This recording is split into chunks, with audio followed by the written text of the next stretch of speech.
할렐루야. 살아계신 하나님의 음성 들으시는 복된 새벽 시간 되시길 간절히 소망합니다. 네, 오늘은 부족함이 없는 삶이라는 제목으로 함께 말씀을 나누도록 하겠습니다. 오늘 말씀은요, 우리가 너무나 잘 알고 있고 너무나 유명한 말씀이 기록되어 있습니다. 바로 오병이어 사건이 기록되어 있습니다. 이 오병이어 사건은요, 다 아시는 것처럼 4개의 복음서 모두 기록된 사건입니다. 먼저 30절 말씀은 다시 한번 읽겠습니다. 함께 읽습니다. 사도들이 예수께 모여 자기들이 행하는 것과 가르치는 것을 낱낱이 고하니. 아멘. 이 구절을 보면요, 앞에 어떠한 일이 있었는지 우리가 유추할 수 있게 됩니다. 지금 제자들이 어디 갔다가 돌아와서 예수님께 지금 보고하고 있구나라고 우리는 생각할 수 있습니다. 그러나 30절 이전의 말씀을 보면 전혀 다른 이야기가 기록되어 있습니다. 바로 세례 요한의 죽음 이야기가 기록되어 있습니다. 이 세례 요한의 죽음 기사는요, 너무나 중요하기 때문에 6장 6절부터 13절까지의 말씀과 30절부터 44절까지의 말씀 사이에 세례 요한의 죽음이 어떻게 이루어졌는지 회상하는 듯한 모습으로 기록되고 있습니다.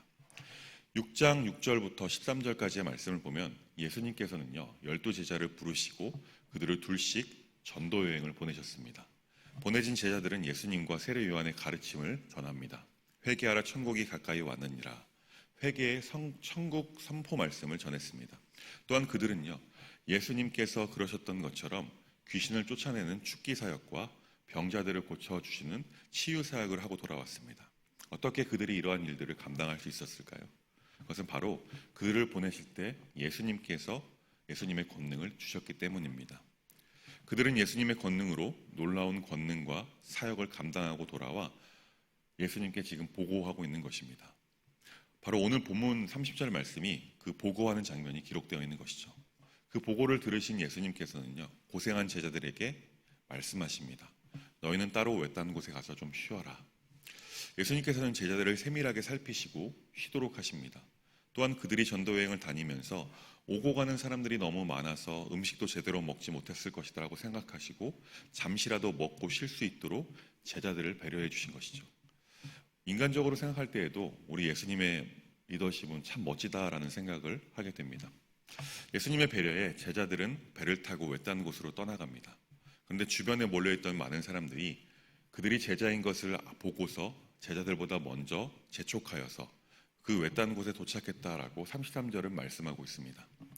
이어서 예수님은요, 제자들이 있는 곳으로 뒤늦게 가셨습니다. 그런데 그곳에 도착하고 배에서 내리셨는데 큰 무리가 이미 와 있는 것을 보시고 그들을 불쌍하게 여기셨다라고 말씀합니다. 이 바로 오병이어의 기적 사건이 이제 시작되려고 하고 있습니다. 34절 말씀을 보겠습니다. 함께 읽습니다. 예수께서 나오사 큰 무리를 보시고 그 목자 없는 양 같음으로 인하여 불쌍히 여기사 이에 여러 가지로 가르치셨더라. 아멘. 예수님께서 그들을 보시고 불쌍하게 여기신 이유는요, 그들이 목자 없는 양 같기에 불쌍하게 여기셨다라고 말씀합니다. 여기서 목자 없는 양 같다라는 것은요, 종말론적인 의미라고 볼 수 있습니다. 그들이 지금 여러 가지 이적을 경험하고 모이긴 참 많이 모였는데 그들은 지금 어떤 마음으로 모였는지 예수님은 너무나 잘 알고 계시기에 긍휼의 마음으로 지금 그들을 바라보고 계신 것입니다. 그리고 이것은 궁극적으로 예수님만이 인생을 굽어 살필 수 있는 참 목자라는 사실을 암시하고 있습니다. 그렇습니다. 지금 이스라엘 군중들은요, 참 목자를 앞에 두고도 또한 이적을 경험하고도 마치 그런 것이죠. 마술사를 보고 사람들이 몰려드는 것 같은 마음으로 모여있는 그 모습을 보시고 안타까워하는 마음으로 그들을 보고 계신 것입니다. 그래서 그들에게 여러 번 말씀을 가르치셨습니다. 한 사람이라도 제대로 깨닫길 바라는 마음에 그렇게 하신 것이죠. 예수님께서는요, 열정적으로 무리를 향해 가르침을 주셨습니다. 얼마나 열정적이었냐면 날이 이미 저물 때까지 가르치셨다고 말씀하고 있습니다. 날이 젊으자 예수님의 제자들이 예수님께로 나와 말합니다. 여기 빈들이고 날도 이미 저물었습니다. 이 사람들을 돌아가게 하고 각자 먹을 것을 사 먹도록 근방에 있는 농가나 마을로 보내시는 것이 좋겠습니다. 정말 지극히 합리적으로 예수님께 말씀드리고 있는 것입니다. 제자들에게는 그들을 먹일 만한 음식이나 돈이 없었습니다. 그런데 예수님께서는요, 제자들에게 그 말에 이렇게 대답하십니다. 너희가 그들에게 먹을 것을 주어라. 이 말을 들은 제자들은 어떻게 생각했을까요? 아마 말도 안 되는 소리를 하고 계신다라고 생각했을 것입니다. 분명히 예수님과 함께 동행하면서 또한 엄청난 이적을 같이 경험했고 또 예수님께 주신 권능으로 말미암아 전도여행을 다니면서 온갖 사역을 감당하고 왔음에도 지금 눈앞에 있는 것만, 눈앞에 있는 문제만 바라보고 있는 것이죠. 그래서 제자들은 아마도 어이가 없다고 생각했을 것이고 당황했을 것입니다. 그래서 제자들이 예수님께 대답합니다. 그러면 우리가 가서 빵 200데나리온 어치를 사다가 그들에게 먹이리라는 말씀입니까? 지금 제자들의 이 대답은요, 당황해서 예수님을 향해 약간 격양되어 있는 어조로 되묻고 있는 것입니다. 이성적으로 생각해 보면요, 제자들의 말은 전혀 틀리지 않았습니다. 200데나리온은 큰 빵, 당시로 따지면 큰 빵 3명에서 4명이 먹을 수 있는 3,200개를 구입할 수 있는 돈입니다. 이것도 셈이 빠른 제자가 어림잡아 계산한 것이죠.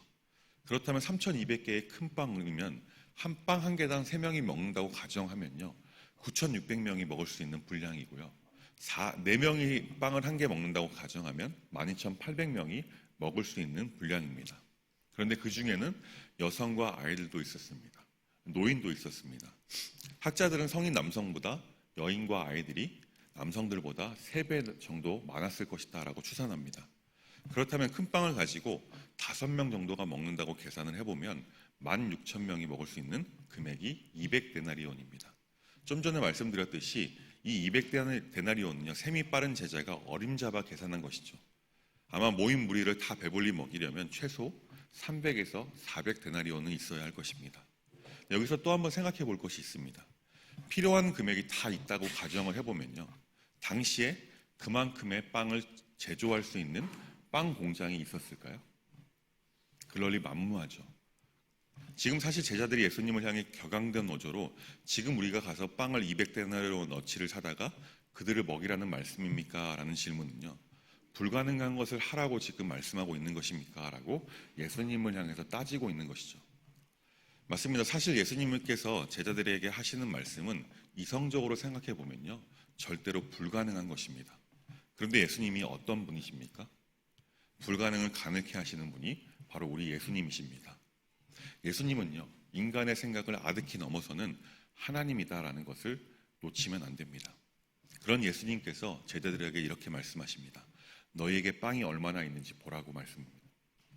전수조사를 시키는 것이죠. 다 아시는 것처럼 단순하게 먹을 것을 할 수가 없으니까, 제자들의 말에 따라서 할 수 없으니까 사람들에게 먹을 것이 얼마나 있는지 인간적인 방법으로 그들에게 지시하는 것이 아닙니다. 이제 예수님께서는요, 당신이 어떠한 분이신지 나타내고자 하십니다. 제자들은 예수님의 말씀에 순종해서 전수조사를 마쳤습니다. 그리고 보고합니다. 예수님, 여기 빵 5개와 물고기 2마리가 있습니다. 이에 예수님께서는요, 제자들에게 명하셔서 무리를 떼를 지어 푸른 풀밭에 앉게 하라고 말씀했습니다. 그러자 제자들은 무리들이 50명씩 혹은 100명씩 떼를 지어 푸른 풀밭에 앉도록 했습니다.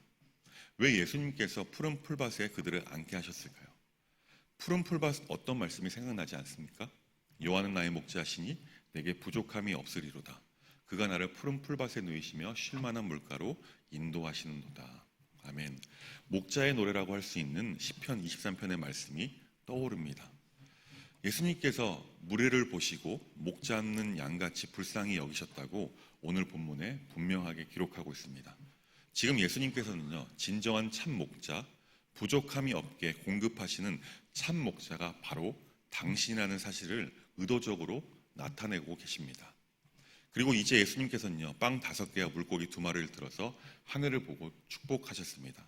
그리고 빵과 물고기를 떼어서 제자들에게 주시면서 사람들에게 나누어 주도록 하셨습니다. 그러자 빵 5개와 물고기 2마리로 모든 사람이 배불리 먹고 남은 것을 모으니 12광주리에 가득 찼다라고 말씀합니다. 여기서 잠시 12광주리에 집중해 보도록 하겠습니다. 12광주리가 담고 있는 의미가 있습니다. 당시 문화에서는요, 바닥에 떨어지는 음식을 긁어 모으는 것은 하나님의 선물인 음식에 대한 존중을 담는 전통이 있었습니다. 그리고 남은 것이 12바구니였다는 것은 예수님을 통해서 이스라엘의 12지파의 회복이 이루어지게 될 것임을 암시하고 있는 것입니다. 다시 본문으로 돌아와 그 음식을 먹은 남자 성인 5,000명이 되었다라고 오늘 본문 말씀은 기록하고 있습니다. 아까도 말씀드렸듯이 이 5천 명은 남자의 어림잡은 수입니다. 여성과 아이들을 포함하면 약 2만 명이 넘었을 것이다라고 추정하는 것이 학자들의 견해입니다. 다시 말하면 빵 5개와 물고기 2마리로 2만 명을 넘게 먹이시고 차고 넘쳤다라는 것이죠. 즉 부족함이 전혀 없었다는 것을 말씀하고 있습니다. 그렇습니다. 참 목자이신 예수님에게는 부족함이 없으십니다. 차고 넘치도록 채우시는 분이 우리 예수님이십니다. 왜 예수님께서 왜 차고 넘치도록 먹이실까요? 그 양들을 사랑하시기 때문에 그렇습니다. 오늘 본문 말씀은요, 우리가 너무나 잘 알고 있는 오병이어의 말씀입니다. 이 말씀이 주는 메시지는 어쩌면 아주 심플하다라고 볼 수 있습니다. 시편 23편에 기록되어 있는 참 목자, 부족함 없이 채워주시는 참 목자는 예수 그리스도밖에 없다라는 것입니다. 여러분 선포하겠습니다. 우리 예수님은 우리를 부족함 없게 하시는 목자 되심을 믿으시기 바랍니다. 예수님 우리의 참 목자가 되십니다. 근데 여기서 생각해 볼 것이 하나 있습니다. 어떤 성도님들은요, 이 기적 기사를 보시게 되면 부러워하십니다. 왜 나의 삶 가운데는 이러한 기적이 일어나지 않느냐라고 말입니다. 실제로 어떤 청년을 신방했는데 이런 질문을 했었던 적이 있습니다. 왜 내 삶 가운데는 오병이어의 기적 같은 것이 일어나지 않을까요? 왜 늘 저는 부족할까요? 근데 생각해 보면요, 우리 삶 가운데는요, 이런 기적이 일어나는 것이 잘 보이지 않습니다. 여기 계신 성도님들께서 이러한 이적이 우리 삶 가운데 일어났으면 좋겠다라고 아마 다 생각하실 것입니다. 그런데 이 오병이어 이적이 어디서부터 시작되었습니까? 마태, 마가, 누가복음에는 기록되어 있지는 않지만 요한복음의 6장에서는요, 빵 5개와 물고기 2마리의 주인은 한 아이다라고 기록하고 있음을 보게 됩니다. 이 한 아이가 드린 적은 빵과 물고기로 인해서 약 2만 명이 넘는 사람들이 배불리 먹고 남은 것입니다. 다시 말하면 한 아이가 전부, 그 아이가 드린 것에 예수님의 축복이 더해져서 이 귀한 이적이 일어날 것입니다. 사랑하는 여러분, 이러한 이적을 경험하는 삶을 살기를 원하십니까? 아멘이시죠? 제가 한 청년을 신방하면서 이런 질문을 받았다라고 말씀드렸습니다. 그 청년이 이 질문한 것에 저는 다시금 그 청년에게 질문했습니다. 그럼 넌 하나님께 빵과 물고기를 드린 적이 있니? 한 아이의 도시락? 아니 한 끼 먹을 분량이 아니고 예수님을 따라다니면서 먹을 전부였어.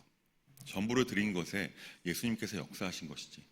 이러한 기적이 일어나길 바라지. 그럼 최소한 내 도시락이라도 드리고 이야기하자. 청년과 대화하고 신방할 때 저는 비교적 강하게 이야기를 하는 경우가 있습니다. 물론 모든 청년들에게 다 그렇게 하진 않습니다. 제가 신방하면서 질문하는 것을 대답하기 전에 이렇게 말합니다. 혹시 내가 F 성향처럼 이야기해 줄까? 아니면 T 성향처럼 이야기해 줄까? 이게 무슨 말인지 모르시죠?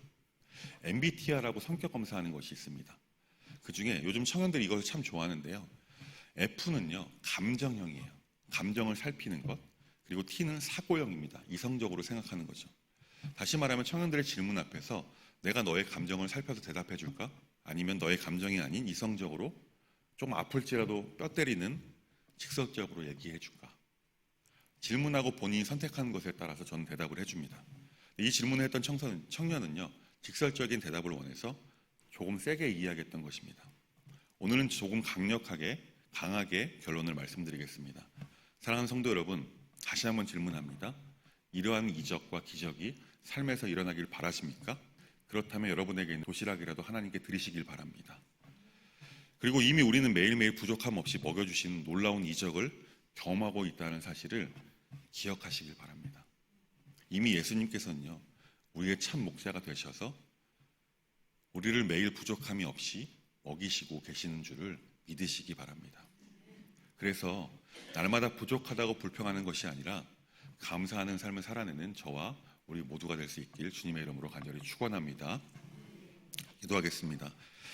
하나님 감사합니다. 오늘 말씀, 우리가 너무나 잘 아는 말씀을 통하여서 부족함 없이 먹이시는 참 목자가 바로 우리 예수님이심을 다시금 깨닫게 하심에 감사를 드립니다. 어제도 부족함 없이 먹이셨고 오늘도 부족함 없이 먹이시며 주님 앞에 서는 그날까지 부족함 없이 먹이시는 예수님께 감사하는 삶, 자족하는 삶을 살 수 있도록 인도하여 주옵소서. 예수님의 이름으로 간절히 기도합니다. 아멘.